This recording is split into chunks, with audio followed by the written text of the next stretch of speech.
اهلا وسهلا، خوتي خواتاتي صحاباتي عائلتي الميمات. كاع اللي متبعيني داخل المغرب وخارج المغرب، لاباس عليكم؟ كنتمنىكم تكونوا بخير وعلى خير بأسم صحه ان شاء الله. وانتم كتشوفوا في هذا الفيديو ديال خدكم خديجه المتواضع. قناتكم قناتي راها متنوعه، يعني كنوع لكم في القناه ديالي. كنحط لكم وصفات اللي تستافدوا منهم. مهم، شكرا لكم بزاف بعد على الدعم ديالكم، شكرا لكم على التعاليق الزوينين. راه التعاليق الزوينين هما اللي كيشجعوني وكيفرحوني وكيخليوني ندير فيديو. المهم شكرا لكم بزاف، واخا شويه يعني مشاهده قليله وكنشوفوا كنضربوا تماره، يعني في التصوير في المونتاج في يعني راه اللي عندها قناه غتعرف بقيمه هذا الشيء. المهم يعني مشاهدة قليلة، وكنتمناوكم تدعمونا وتوقفوا معنا. الله يسهل عليكم، حنا راه يعني محتاجين لهاد القناة، كنا محتاجين لها، راه كاع ما غادي نديرو هادشي كامل. المهم تعاونوا معنا وشجعونا باش حنا نعطيوكم جديد ونعطيوكم شي حاجة اللي غتستافدوا منها، ونعطيوكم وصفات. يعني تعاونوا معنا غير بالبارطاج وباللايك والمهم شكرا لكم بزاف. والناس الجداد اللي دخلوا عندي اول مره كنقول لهم مرحبا بكم والف مرحبا. وما تنساوش تضغطوا على زر الجرس باش ديما يوصلكم الجديد ديالي. وقناتي راه متنوعه، راه فيها اي حاجه كطيح لكم على البال غتلقاوها فيها. المهم اليوم جبت لكم وصفه ديال البرد ديال الكحبه، او السؤال اللي كيعاني من الكحبه. راه هاد الوصفه زوينه زوينه بزاف وخطيره، عرفتي دقه بطل انا راه قتلاتني الكحبه وما خليت ما درت ليها. وهاد الوصفه راها دايرينها الناس بزاف، وانا راه قالت لي واحد المتتبعه الله يجازيها بالخير، انا حطيتها ليها ولحبابي وصحاباتي وخوتي وخواتاتي. هاد الوصفه بارطاجيوها وصيفطوها للناس اللي كتعرفوا، لعل وعسى شي واحد فيه البرد ومحتاج شي وصفه طبيعيه ويديرها ويجيب الشفاء. المهم بقاو معايا باش تشوفوا هاد الوصفه وطريقه التحضير ديالها، راه ساهله ماهله. المهم المكونات ديال هاد الوصفه، بسم الله على بركه الله. المهم نبداو بالصلاه على النبي. اللهم صل وسلم وبارك على سيدنا محمد وعلى اله واصحابه اجمعين باش يدوز عندنا النهار زوين ان شاء الله. مهم اول مكون عندي الثومه البلديه اللي كتكون حمراء، البنات ما تاخذوش هذيك اللي كتكون القشره ديالها بيضاء. مهم هذه راه الفوقانيه القشره ديالها الفوقانيه بيضاء، ولكن فاش كنحلها كتكون حمراء على هذا الشكل هذا. مهم الثومه البلديه تاخذوها من عند العطار. هنايا عندي الشريحه. المهم هاد الشريحه جابها لي غير راجلي، ولكن من الاحسن تاخذوا ديك البلديه اللي كتكون حمراء، هذيك هي اللي زوينه. المهم انا وصيته. جاب لي غير رابعه، لقاها شويه غاليه دايره 80 درهم. 80 درهم الكيلو، غاليه شويه. المهم مع البرد هذا جاب لي غير رابعه.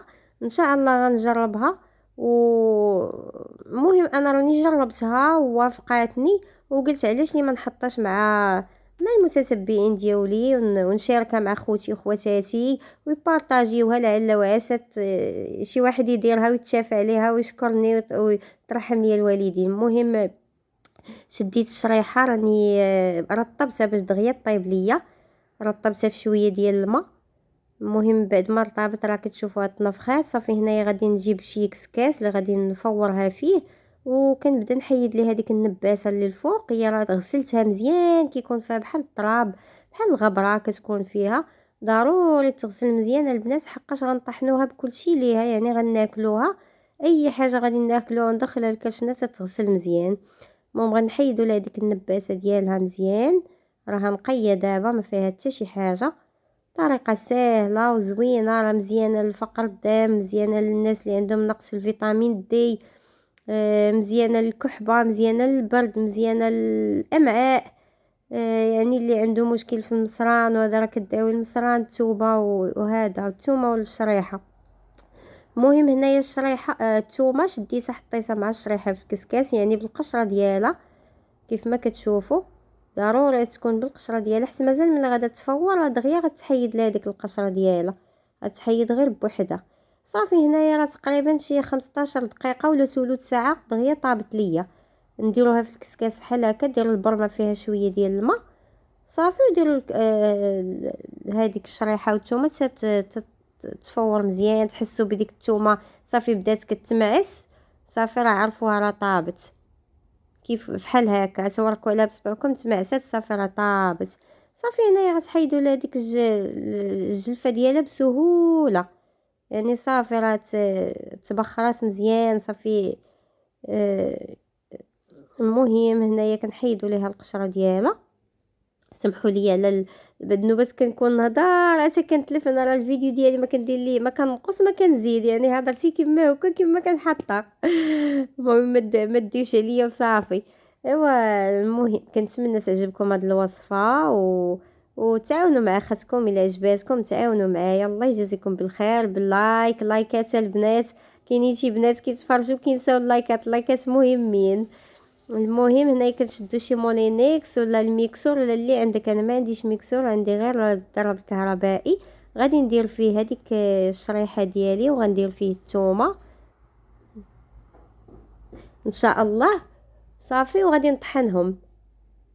غادي نزيد فيهم كميه ديال زيت الزيتون، كميه قليله. المهم تنطحنوا عاد غنزيد زيت الزيتون صافي. هنايا غادي ندير هنايا زيت الزيتون وغادي نديرهم يطحنوا تيطحنوا مزيان يولاو يعني كينسجموا مع بعضياتهم صافي. رجع معاكم ها انتم البنات من بعد ما طحن، يعني الزيت العود راه كيبقى بوحدو، وهذيك الشريحه والثومه عرفتي راه كتجي زوينه شهوه منها، راه ما تسخيش تشبعي منها. راه ولدي عطيتها ليه بغى يحمق على. المهم هنا غتشدوا شي قرعه ديال الزاج تكون نقيه. انا عندي ديك القرعه ديال الشكلاط وضفت فيها هذاك المكون ديال الشريحه والثومه والزيت العود. من بعد مني درتها في القرعه عمرتها بالزيت العود. كتجي على هاد الطريقه هذه، راها كتجي زوينه وبنينه. هاد الطريقه غادي تاكلوا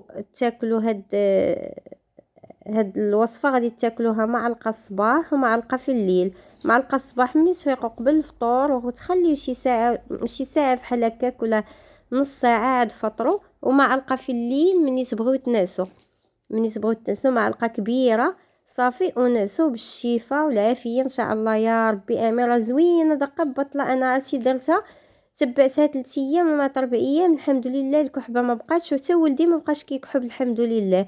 ولدي راه بغى يحماق عليها. المهم جربوا هاد الوصفه وكنتمنى الشفاء العاجل للجميع. مع السلامه. الفيديو